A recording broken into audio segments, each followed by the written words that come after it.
last night our skiff broke off of the mooring out here. The wind turned around, the weather got pretty rough overnight. We were sleeping, but this morning our boat was up on the beach. At about 6:30 a.m. we were almost submerged. So at high tide, it was covered, it was full of water. So basically I came down, I grabbed the anchors and put them up on shore. The only reason it didn't probably wash away is because our stern anchor was out, as we always set up off of the mooring. So it grabbed and pulled the boat over to the beach.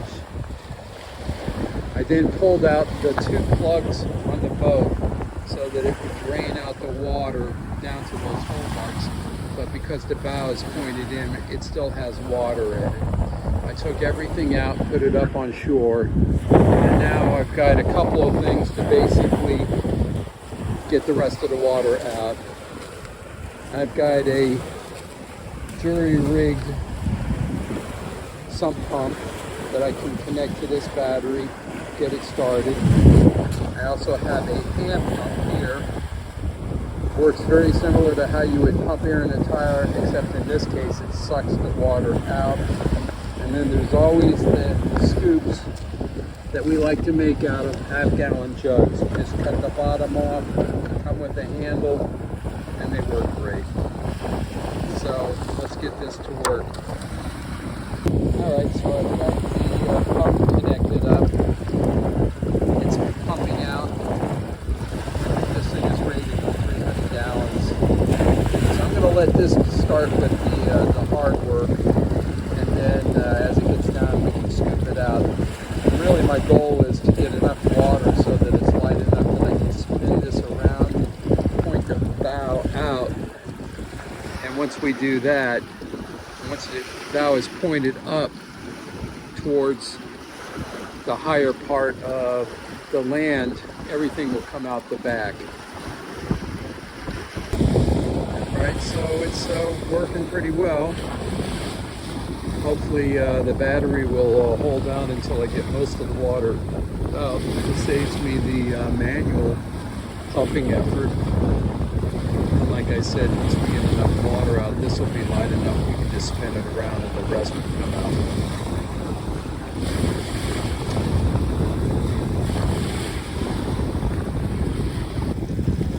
So we're at the back of the boat where the seat and storage bin is.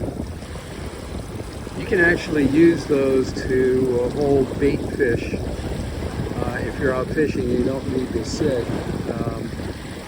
I've been down in Mexico, they fill that with water, they put a little aerator pump on, and they throw out nets and catch bait fish and throw them in and then do their hookups. So anyway, so I've got most of the water out of the boat. We're going to pump this down, and then it should be light enough we can just spin it around. The rest of the water will come out through the holes in the back where the plugs have been pulled out, and we'll be back in business. So now all the water's pretty much out of the boat. We're just going to spin this around, point the bow up, put the plugs back in, and we're back in business. We're back way above high tide line. Water's out of the boat. I didn't bother filming because we have it in a couple of other episodes, but we did use our handy roller tubes. We just shove those under and it goes right up on it, and you just roll it along the beach and keep replacing them.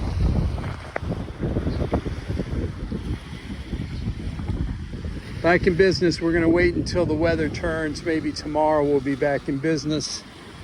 And tomorrow we're thinking we're going to go back out and start to fish. I'm going to leave you with a shot of our turtles. This guy's been watching us the whole time. They just love to cruise along the beach and look for stuff in a couple of feet of water that's washing around. I don't think I'm going to have anything for you tonight. No fish for us, that's for sure. Anyways, we hope you enjoy our videos from here out on Hood. We're living in the Bahamas off-grid. And I guess if you get a takeaway, your mind is the creative solution to many problems. So when you've got a problem, the first thing is identify it and then consider what solutions that you can use. You got somebody else like my buddy Dan, we discuss it and we decide on what we're going to try. We usually have a couple of backup plans if plan A doesn't work. And then again down here you have to improvise. So you look for what you have, you repurpose, reuse, re-engineer. Sometimes you rewind. and you come out ahead at the end of the day, hopefully. But stuff happens down here, like your boat breaking from the mooring. Let me just re-stress, the most important thing that we did was whenever we secure our boat, whether it's to a mooring or when we're visiting somebody, we always have a front and rear anchor out. So if we're on the mooring, that becomes our front anchor. But having that rear anchor here near the shoreline was critical. When our mooring broke, the boat drifted back, the rear anchor caught and basically pulled it around and brought it up to the shoreline. Otherwise, we'd have no boat. For now, this is Tom on Hood Hill signing off. Please like and subscribe if you enjoy our videos. And always shoot me comments. I love to respond to questions and hear what our other people are up to. Have a great day.